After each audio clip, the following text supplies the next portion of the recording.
Hello and welcome to Retrogaming Network. I'm Zoidberg, and I spent 2 years of my life writing video games reviews for magazines such as Amiga Action and Games X.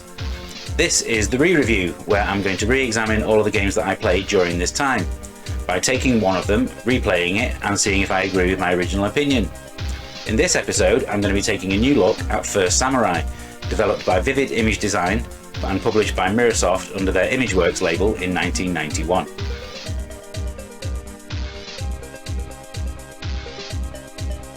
First Samurai is an action platforming game with strong beat-em-up and exploration elements, and it was the third game developed under the Vivid Image name. Founded in 1988 by Mev Dink, who had made the brilliant Amstrad version of Enduro Racer, who was joined by John Twiddy and Hugh Riley, two of the people who had made the seminal Commodore 64 game The Last Ninja. The title First Samurai was intended as a direct parody of that game's title, although the two game styles couldn't be more different. The team brought in legendary Spectrum programmer Rafael Checo to handle the Amiga and Atari ST versions of the game, having impressed with his Spectrum conversion of their second game, Time Machine. I remember seeing Checo's name on the title screen and becoming even more excited about what I was about to play, having been a really big fan of Exelon, Cybernoid and Stormlord on the Spectrum.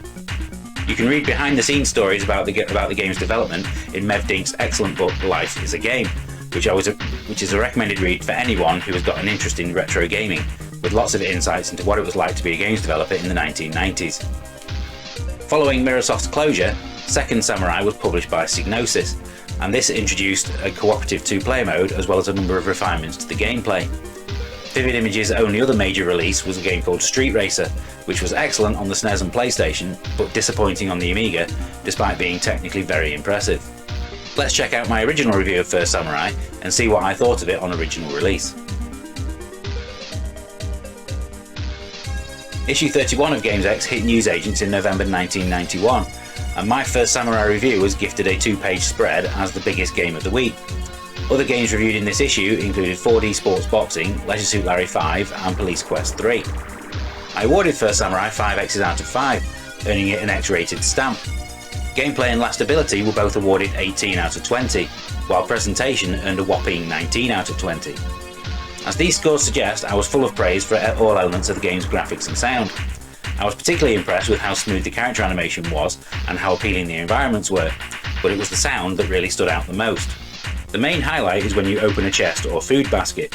A choir of voices praises you, signifying that you've done something good. The only minor fault that I could find with the game was that its initial difficulty level might be off-putting for some players. Is this still going to be the case when playing it today? Let's have a go and find out. One of the first things that strikes you about this game is just how good the graphics are, the animation in particular. There's a huge number of moves, like kicks and punches that the main character can do, all animated incredibly smoothly. But it was as good as the graphics are, it's the sound that really enlivens this game. Because I can remember when I was playing it in the Games X office when it first came out. This was one of those games that this was a game that people crossed over the office to come and see what it was you were playing.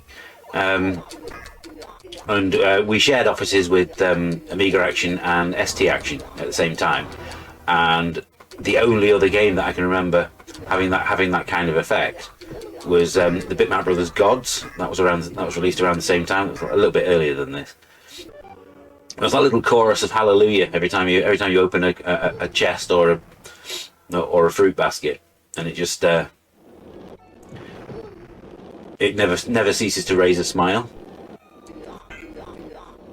And so the objective for each level is to actually pick up 4 magical objects that will then allow you to leave.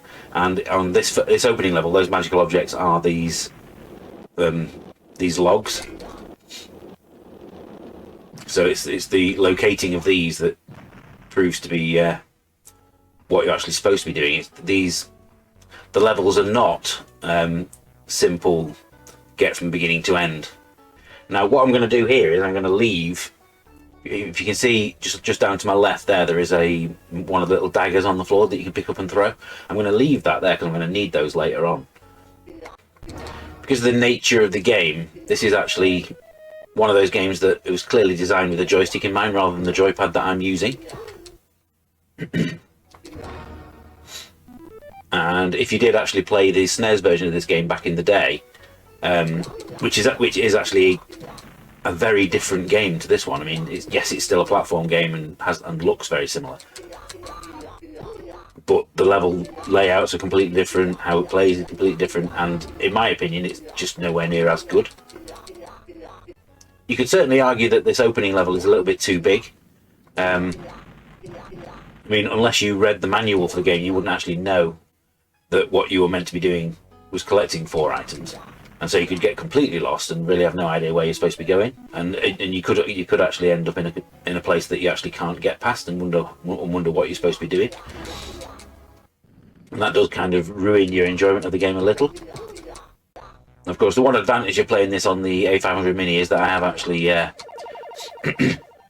actually programmed in the controls so that I can just press a button rather than have to tap the spacebar to use the bell. Right, ring the bell, and that will produce the 4 logs over the top of the waterfall for me.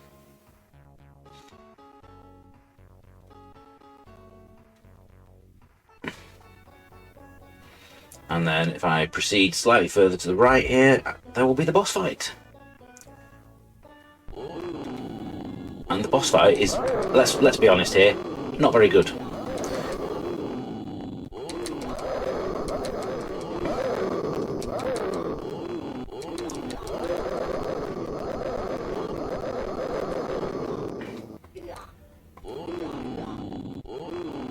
Occasionally the boss will stop. And it is actually only the head that you're supposed to be getting.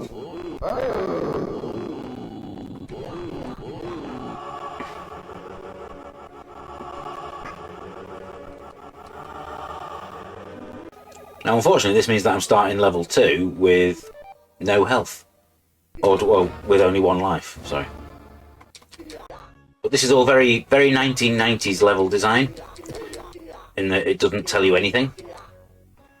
I can see if this game did receive a remake rather than a remaster in today's market, you probably would find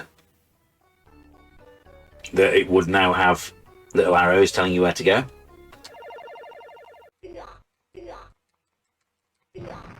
Oh, game over.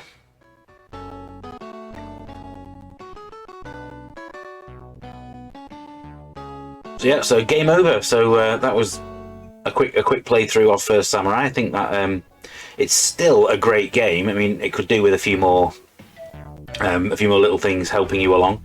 But I think the way that it encourages you to explore was actually one of the things that I liked about the game the most. Graphics are still great, sound's still fantastic. So let's move on to the re-review and a summary of what I've just learned.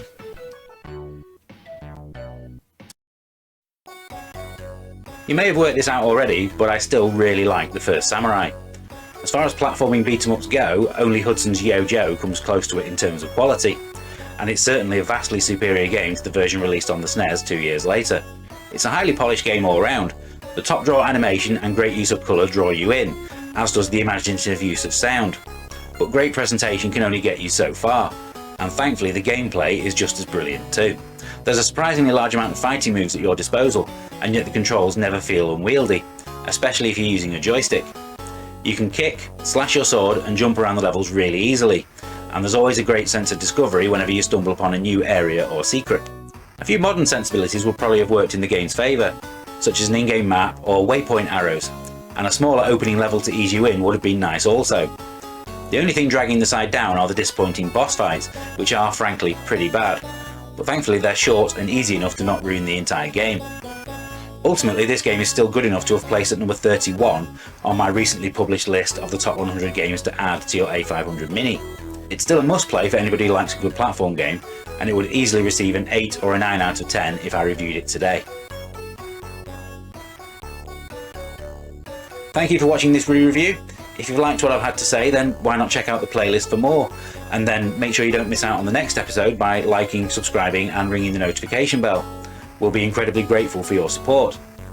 If you want to talk to me about upcoming episodes, Amiga games, or just want to say hi, then you can find me on Twitter at UKGNZoidberg. Stay tuned and I'll have a little musical tint of what game I'll be re-reviewing in 2 weeks' time. Hopefully I'll see you all then. Bye for now.